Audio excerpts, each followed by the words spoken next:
and welcome to a special edition of Russia Up Close. Here we are again. Eddie, how's it going? Again, we're doing well, my friend. Oh, good. Happy New Year. Happy New Year. С Новым годом. Yeah. Отлично. Отлично. Super. You recovered? Yeah, I'm feeling much better. Yeah.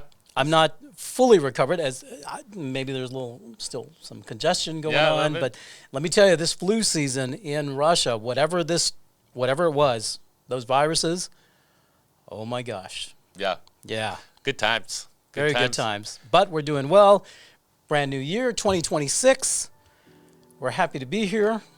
And we've got a special Russia Up Close show today. That's right. And it's not just flu season. It's also blizzard season. Ah, yes. The big blizzard of 2026 blew in. Record snowfall in Moscow. 50 years record. 50 years record. For the record. For the record, by the way. When I moved here in 2023 was September. And just a few months later, that was the first record blizzard in 30 years. Wow. And now we just topped that in one blizzard. Blizzard Francis, I believe it was called. So cyclone in the middle of winter. Very intense. Still a bit of a mess out there. Still a bit of a mess to get around, but Moscow recovered fairly quickly, especially on the roads. Yeah. Especially. Yeah. So hats off to the city of Moscow and the road maintenance crews who were out and about. 130,000 workers. Yeah. Молодец, Mr. Subyanin. Yes, absolutely. Thank you. Yeah. Thank you. Did a great job. Still doing it. Still doing a great job. There's just a lot of because it's still snowing. All righty. Well, 2026, it's a brave new world. It's here. The age of empires, I think we should call 2026. Very good description. Yeah, we had an opening act on, what was it, January 3rd? January 4th? Yeah, I think that's right. One of those. When the United States... There was an alien abduction. Yes. Decided to go pluck somebody out of Venezuela. Yep, they're still probing him. Leave it at that.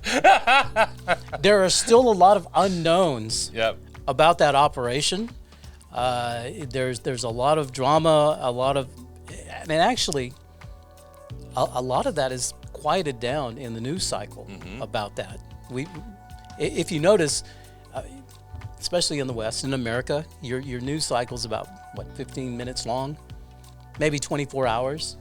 My memory doesn't even last that long. Exactly, but America seems to be on a patriotic high, because anytime the military does something, and the flags come out, the rah rah rah, we did this, and we're on a high. We are invincible. We are an empire. Yeah, definitely this time. I mean, that's how Tucker Carlson framed it in his podcast on January 8th with Megyn Kelly. And he said, I guess that the American government has sent a very clear message. No really any excuses or anything, just we're an empire. Don Road Doctrine. Don Road Doctrine, that's it. Don Road Doctrine. In fact, they were so high from Venezuela, they just said, you know what? Let's go after everybody. Let's go to Greenland. Greenland, Iran, Colombia, don't get too uppity. We might have to do something with you down there. And Mexico. I love the Mexican people. Yeah, sir. I love the Mexican food. Of course. I love the Mexican people, but your president, I'm putting her on notice. Yeah. I can't do Don. I'm trying, but I can't. No, it's a brave new. I think the best meme that I saw was somebody posted. It really doesn't make sense until you look at this picture what the strategy is, and it's just some dice on a risk board. And it just had Venezuela circled in, Greenland circled. I'm like, oh, okay.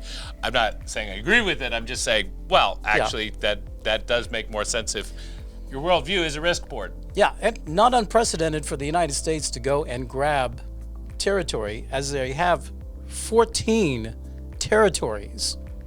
No, we didn't just go out and grab stuff. What? Yeah. Okay. And out of those 14, 5 are inhabited. Only 5. Only 5. Okay. Yeah, yeah. Okay. You may have heard of a few. Yeah? Yeah, like Puerto Rico. Guam, that little island where we stationed B-52s and all that out in the Pacific. Yeah, heard of it. Yeah, that's one of them. That's a territory. U.S. Virgin Islands, where everybody goes to the Caribbean, you know, for vacation. Yes. Great banking, I heard. Yeah, and great margaritas, I hear. Great margaritas. Yeah, and then American Samoa, also way out in the Pacific. Yeah, and last but not least, the Northern Mariana Islands. Yeah, so let's just take Greenland. Why not? Why not? Why not? Again, this is a little bit of a tricky situation, right? Because on one hand, from an empire perspective, he's not wrong. Like that should belong to this side of the hemisphere, not owned by a bunch of has-been Vikings. Just saying, you know. You're talking about the Danes. Yes, those guys. So We just insulted the Danes, but that's okay. that's okay. Nobody's gonna come for us. So let's just say their resources are a little Especially tied up. Denmark. Yeah, they're going to send their whole army. Yeah, exactly. So, you know, from an empire perspective, if that's what we're living in, what we're calling it, then pragmatically, not justifying it, but I'm saying pragmatically, that makes sense. Sadly, I think that there's a lot of people who think of the world in a very two-dimensional way, not a three-dimensional way. And if you happen to turn that globe and look at it from the top, that seems to be what the next decade is going to be about, the Arctic Wars. Wow. Interesting. Yeah, because this is the new passageway for transportation shipping. Panama Canal is going to become a little less relevant, especially with regards to China, whether that's supplying Russia or supplying Europe, for that matter. We'll have a very different kind of blockade system, I think, if that continues to go on. Who's blockading who at this point? Because the Russians got all that locked up there.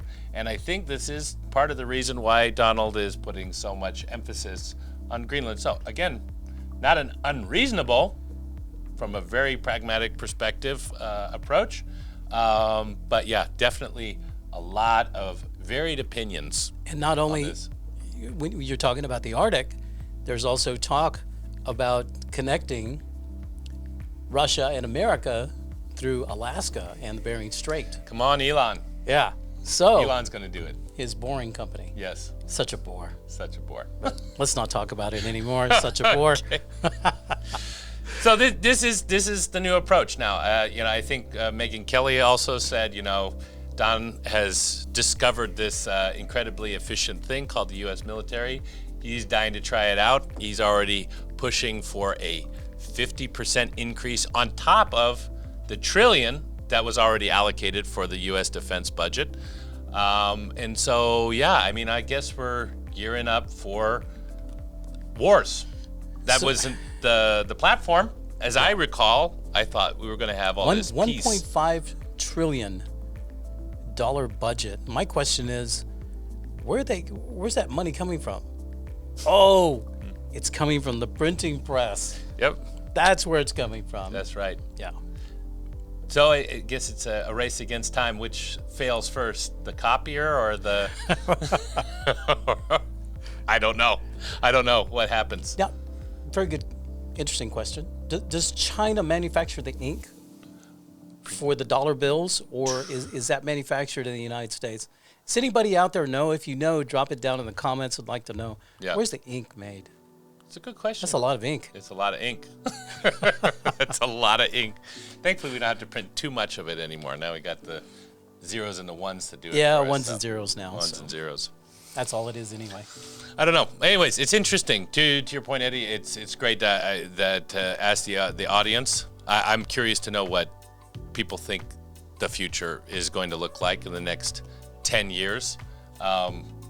it's just a very interesting and complex global scenario that we have now, where really the United States is not pretending to be like doing it in the name of democracy. It's just kind of like, no, we just want the resources. We just believe that we should take these things. And I appreciate that because one, Yeah. it's an honest approach. Yeah. Don't sell me this. We're going to do it for democracy and freedom, which, by the way, that rhetoric is still being talked about with regard to Iran. And we'll talk about that in just a moment. But so there's still elements of the government that still use those terms. But Donnie just seems, democracy is great, but I've got a military. Yeah. and he ain't wrong. That's one thing. I guess, the silver lining, I think the best silver lining case that we have for if he does take Greenland is that could threaten the very existence of the, not very important NATO alliance anymore. That would be huge. That would be huge. That would be huge. And appropriate in the concept of this age of empires that, NATO would be really kind of diametrically opposed. It would. To that. A bunch of these countries that are devouring themselves, cannibalizing themselves, just completely destroying their cultures, their countries, their economies. They're dead weight. So you're saying that Greenland, if the United States were to take Greenland, could be a way out or a way to break up NATO? Yeah, and I'm sure that comes into consideration. So what's happening on the other side of the fence? We did go to an event at the end of last year, before the new year. End of December. Yeah. Ekaterina Forum. Yeah. It's pretty cool. It was very, very event. cool. Yeah. We got to do a lot of filming there. We gave a speech there. And it's really showing the opposite position that Russia is taking, right? So the stated principles of this forum, purposes of this forum, primarily, the first one is Russia is positioning itself to be a new arc of civilization. New arc of civilization. New arc of civilization. That is a deep statement with many layers. And possibilities. And possibilities. And possibilities. But they're 1,000-year-old civilization, 1,000-year-old civilization, not young pups like the United States. They do have a history of doing this before. It's a little bit different. I think we've talked about this before. Being in Russia is like being part of a tribe. It's not about the individual. That's not the focus. It's not the individual. It's the common good. It's supposed to be about the society. They're able to amalgamate these various cultures. How many is it's some ridiculous number in the several hundreds? Several hundreds of different dialects? Ethnicities. Within ethnicities. Russia. I think 197. Something like that. Yeah. It's really incredible. Incredible. Each with their own individual language. They're each unique culture, but all integrated as one. They are Russians. Amazing. There's the ethnicity, like the Rus. I forget what the actual term was, but the Rus, the people who are ethnically, Slavically Russian, and then everybody else, like whether you be a Dagestani, whether you're a Kazakh, whatever. I don't know if the Kazakh would actually be considered. Anyways, Kafkaz, the various different ethnicities, the Rusianin. So you have this real concept that existed in the Soviet Union that has now continued on inside of Russia to be able to still consider everybody Russians inside of Russia, but still, in many ways, very distinct. Yeah. Absolutely. So it's pretty cool. The one of the second point of this forum was the focus on reducing integration barriers. course, number one of that being the Russian language, how to actually deal with and incorporate new foreigners that they are inviting from the West via the 702 decree on ideological bases, on basic principles of humanity, basic principles of the family, and so on and so forth in this regard. So this is the second focus of the forum. And then the last one deals with this new presidential decree, which is the 883, I think it is. And this is the attraction of new highly qualified specialists to contribute to the socio-economic and culture of Russia, or the development of Russia. So this is their main focus of this entire forum.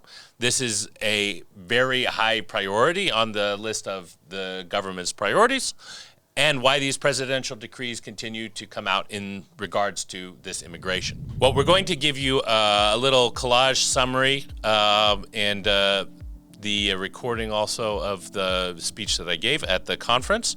But we did meet some interesting and very good people. We did. We met Konstantin Matis, who's a member of the Council for Interethnic Relations. It's a presidential council. He was, as I understood to be, one of the main organizers of the event. Did a fantastic job. Maria Zakharova was there. Always a pleasure to see her. And then there was also Masha Shakhova, who was also there, who was the moderator for the panel that I was on. Always a real pleasure to see her.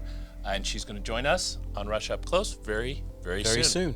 Absolutely. So looking it's forward going to be to her that. first English interview, as I understand. Oh, wow. Yeah. Wonderful. So she's like, I need a couple more months to just brush up on the English. She's going to do great. You're going to love her. Absolutely. Absolutely. You should definitely check out her channel. It's really a little bit more difficult to search, but I think it's called Them and Us, or Us and Them, on YouTube. But excellent channel. You can listen to it or look at it with subtitles because it is a Russian channel. We'll put the link to the channel down in the description. Great point. Yeah. Great point. We'll do that. But lots of expertise and visionaries there. We consider ourselves certainly to be among those. We have a lot of Humbly among those. Humbly.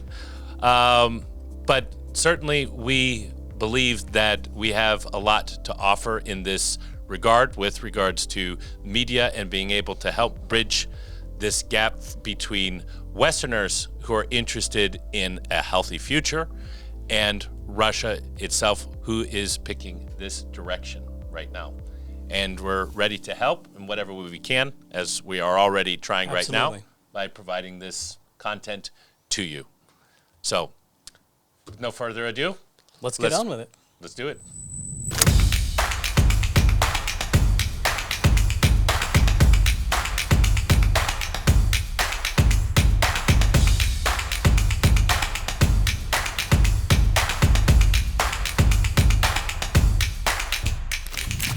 So we are here with Jacob Pineker, one of our old friends from the OKA Agency in Nizhny Novgorod.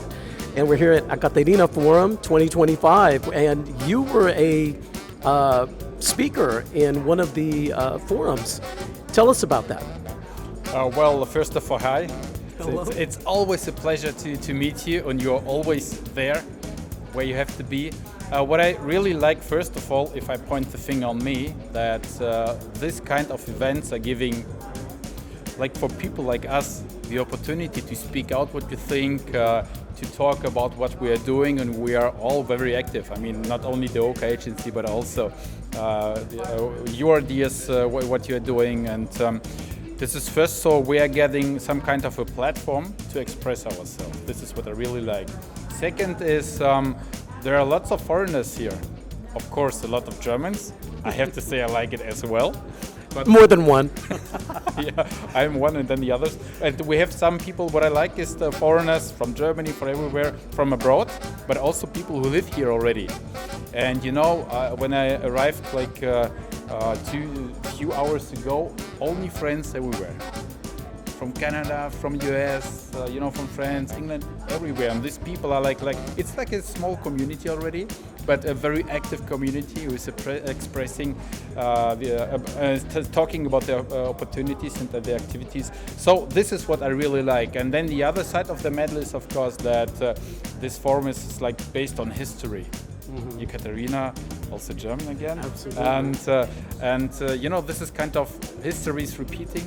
So a few hundred years ago, foreigners came also from Germany to work, to start their life here in former Russia. Now it's happening again, but this time through the president who signed several decrees. So this is kind of wow, and I'm very happy and honored to be part of this movement. It really is. It's an amazing event. It's my first time here. This is the second Ekaterina Forum. For me too. And so, and you're absolutely right. I walked in here and I turn around and I see somebody. Hey, it's a great reunion because it is a close-knit society and we want it to grow. And so we are here also as Russia Up Close to communicate and build this bridge of communications, and that's exactly what the Ekaterina Forum is about. And Jacob, thank you so much for sharing these words with us, and look forward to seeing you again sometime soon. Also, thank you very much for the positive vibes. What I like about Russia Up Close, this is really like an upscale, new level of communication. I'm very honored to be part of this, and I really wish you guys really a lot of luck, lots of results.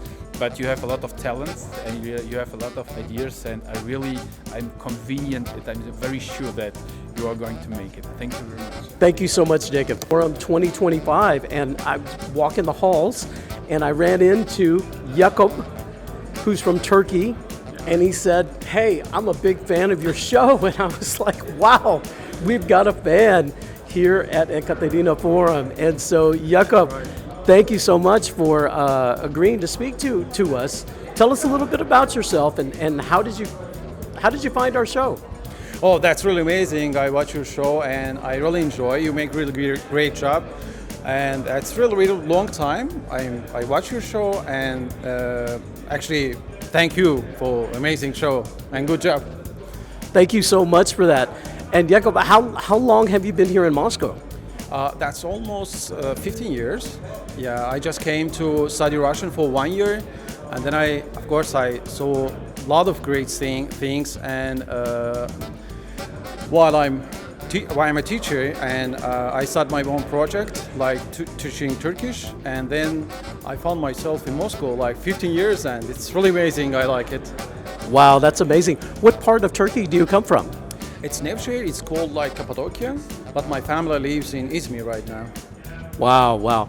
And you know, Istanbul is one of my favorite cities outside of Moscow. Constantinople is what I call it. It's a beautiful, beautiful city, beautiful culture, beautiful history. And to me, if I didn't live in Moscow, I would probably want to live in Istanbul. Really nice. That's real nice, and you are always welcome to Turkey, and I was glad to see you always. Wonderful. Jakob, thank you so much for taking some time to talk to us, and maybe we'll see some more of you on the show. Sure, of course. Thank you. Thank you so much. Perfect. Thank you. Ekaterina Forum 2025 again. And remember, as I just said earlier, that this is my first forum. I walk in and I just see familiar faces, and I run into another familiar face. Stan Fillin. How you doing? Good. What's going on, Eddie? Well, I mean, what did you expect? It's a forum about the hopeful future, immigration, Westerners, obviously the 702 that everyone keeps discussing. So what did you expect? What did you expect to see here besides us? Well, that's true. That's true. But hopefully, you know, this is the second forum. Hopefully there's going to be more in the future, and we would like it to grow. And that's one of the things as a communications outlet, Russia Up Close, and you have a YouTube channel as well, 2 YouTube channels. So we want to get the word out, and hopefully this forum will be much larger in the future or for the next. And so what are your thoughts on this? This is your first forum. Exactly, yeah. Well, I mean, if I have to be brutally honest, and let's pretend that I'm a foreigner. You know, hello, you know, bitte, guten Tag, you know, like I'm from Germany, I'm moving here, and I'm thinking, All right, cool. So there's a whole bunch of different avenues to move to Russia because I'm trying to escape all of the the rainbow mafia that's out in the West, right? And I want to come here and I want to invest my money and I want to bring all my family. I have like 2, 3, 4, 5 kids. It costs a lot. So when I'm here, I expect that I'm going to stay here and I don't expect to have to leave the country altogether to get the same paperwork renewed every single year. I also don't expect to face any kind of challenges when I'm speaking with people who I've made friends with. I have relatives back home in Deutschland or England or whatever. I have relatives back there. I want to be able to speak with them. I want to be able to see them on camera. And the unfortunate trend right now that I'm seeing from the government is, on the one hand, it's all positive, all rosy and hopeful, and the future is going to be fantastic. We're all going to kumbaya together and lots of good family values, etc., etc. But at the same time, how do you expect me to potentially never speak to my family again by moving to a country that is just adamant to block any kind of social media platform, messenger, whatever it is that I could use to communicate with my family back home? I find it to be just two competing values. I understand both of them, but you can't expect people to move here and just forget everything that's happening back home. So I think that people who are making these kinds of decisions have to be a little bit more realistic. Or a lot more realistic in some cases, because this forum has a lot of potential. It's a lot of great people, a lot of great ideas. They're all bounced around, and it is my belief that if this forum if people up top actually listen to what people here are saying, then there's definitely a huge potential and a huge future for this to become bigger, for people to have more interest. But right now, I can't really tell where it's going to go, just because on the one hand side, it's like, come here, we're going to help you, we're going to do everything possible. That's where we're at right now. And then the other people who are completely distant from this are saying, you're never going to speak with your family because we're going to block every single media, every single social media, every single instant messenger to promote ours. And I think that you can't have both at the same time. You got to choose one or the other. Yeah. There are some significant challenges to getting our word out to the West, and still keeping those lines of communications with our families and friends back home, and even business associates. So if they want to grow business between East and West, there's got to be this route of communication. And so that is a big challenge. I agree with you wholeheartedly on that. And I'm hoping that the voices who could actually make a change will listen to voices like yourselves, voices like ours, and this forum, because it's something very, very significant and important. Yeah, and it's like there's a lot of fantastic things about this country. I enjoy the schools, the kindergartens for my family. I see how amazing they are. But the problem is that if you want to make a video about how great Russia is, or how beautiful Pskov is, or Ekaterinburg, or whatever, which platform are you going to put it on? You're going to put it on YouTube. Why? Because your audience, your target audience, uses that platform. They're out in the West. So getting rid of that platform and actively blocking it actually makes it more difficult, or nearly impossible, for you to reach the audience that you want to actually come here. So again, it's one side saying, please come in, and the other side saying, we don't want you. So pick a lane and stay in it. That's my advice. No. Well said, Stan. Thanks so much. Appreciate it. Always fun, Eddie. Look forward to seeing you sometime soon. Yeah, me too. Okay. Thank you very much, Maria, for the opportunity to address everybody today. We actually came with 6 children. I have now my first Russian son, Mikhail, and my first Russian daughter, Maria Anastasia, was born just 6 weeks ago. It was definitely a big decision that we made, but we had seen what was going on in America, particularly around traditional values and the protection of children. And sadly, this is the state of the world, as we all know it very, very well, that we are continuing to destroy the foundation of the family and for the children. I don't know what they think the future for Western countries is going to look like, but thanks be to God, the Russians still believe in a future, and so this we're very grateful for. We, like I said, we came with the 6 children. Now with the 8, we're very, very pleased to be here, but it was a very sad thing for me in a sense to leave everything that I know, that I grew up with. My family, I'm the oldest of 12 children. My wife is from Australia and she's the fourth of 13 children.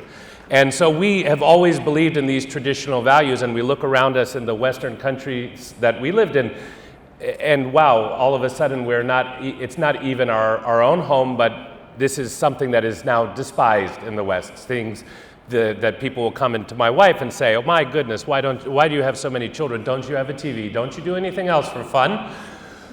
Oh my, I mean, to be a husband, to love children so much, and to see children as to be some sort of a burden, this is something that is uncharacteristic of Russia. I've never once encountered a Russian that said, wow, my goodness, these children, they're just such a burden, wow, why do we have to have them?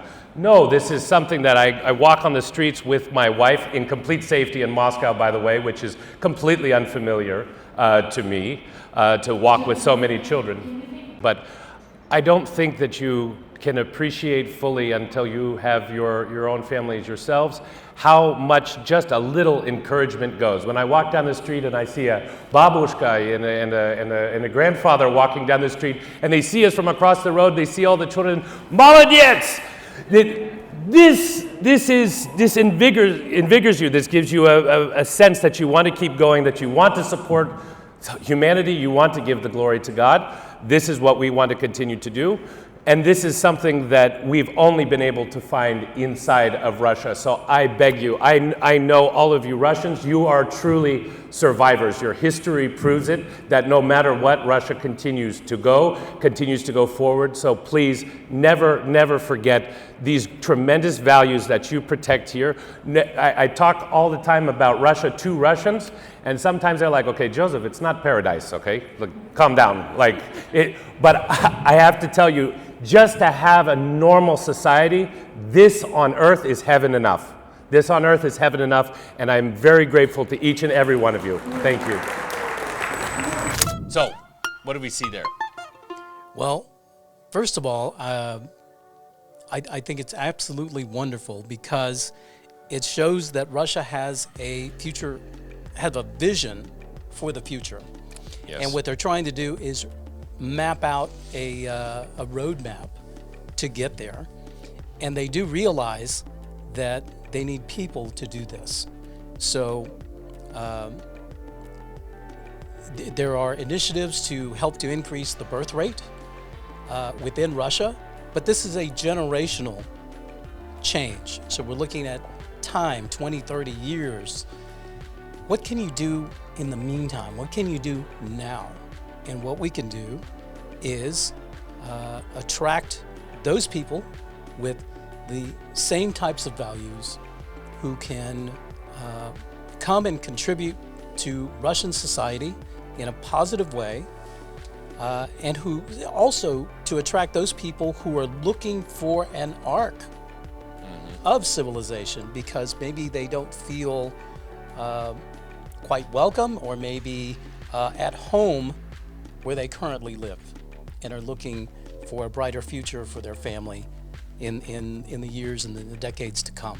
Yeah. And so to me, it is very forward thinking, and of course it's new, and I see a lot of opportunities for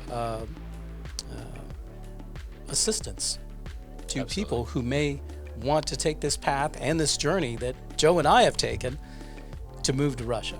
Yep. So very exciting times for 2026. Well, Eddie and I are constantly talking with people on the phone, on Telegram, whatnot, of people who are very interested in moving to Russia. Large families, individuals, retirees, the whole gambit of it. Right. And this is a constant work that we both do, right? It's just it doesn't stop, and people are very concerned.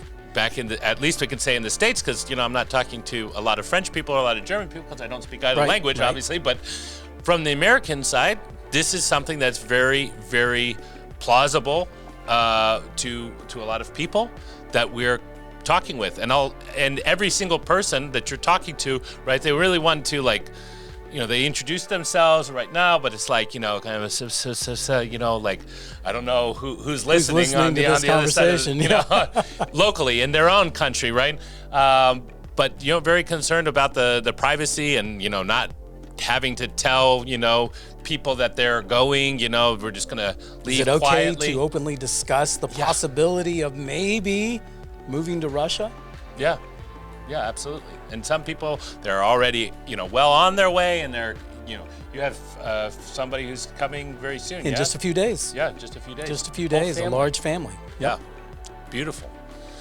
Some people are on, a 1-year plan. Some people are on a 2-year plan. But I think that the countdown is a ticking.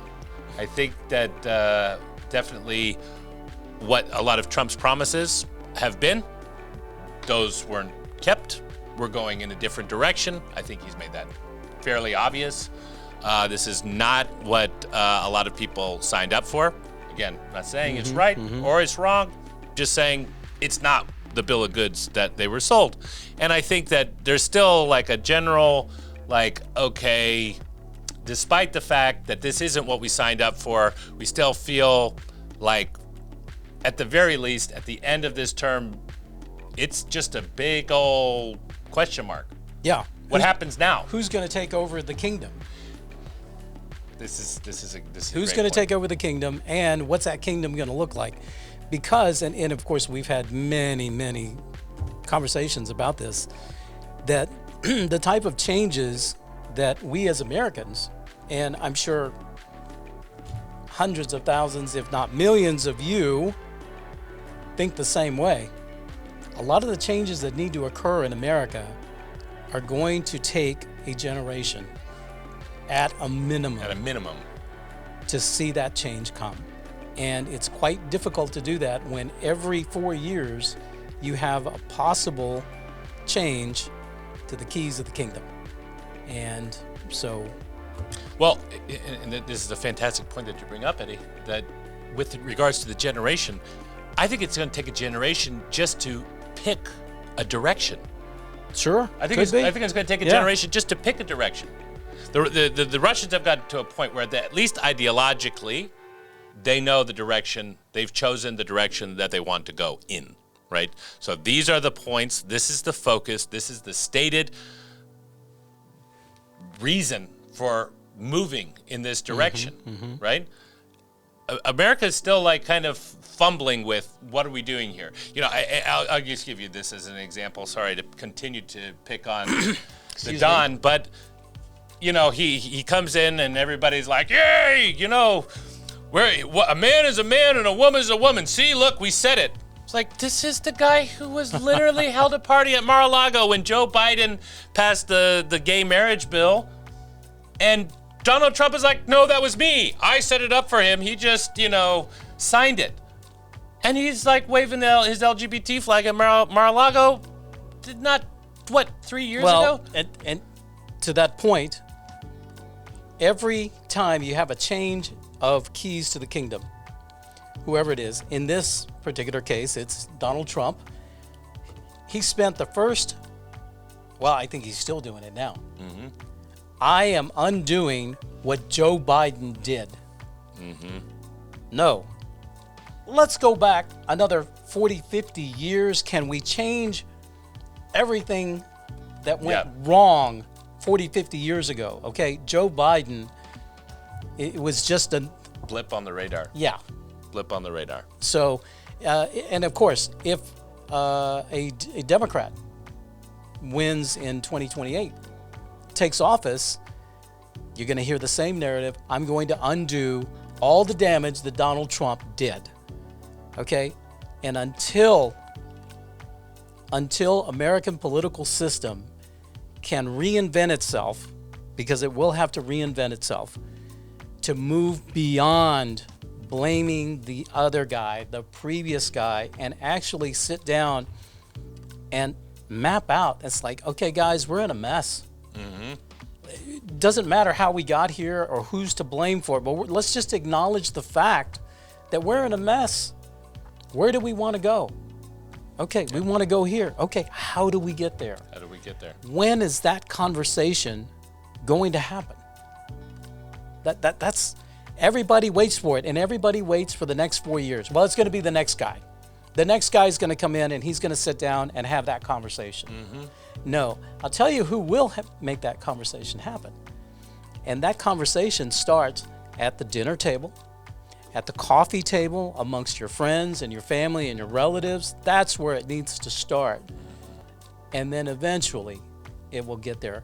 But I mean, really think about it. Where do you want to be? Where do you want America to be?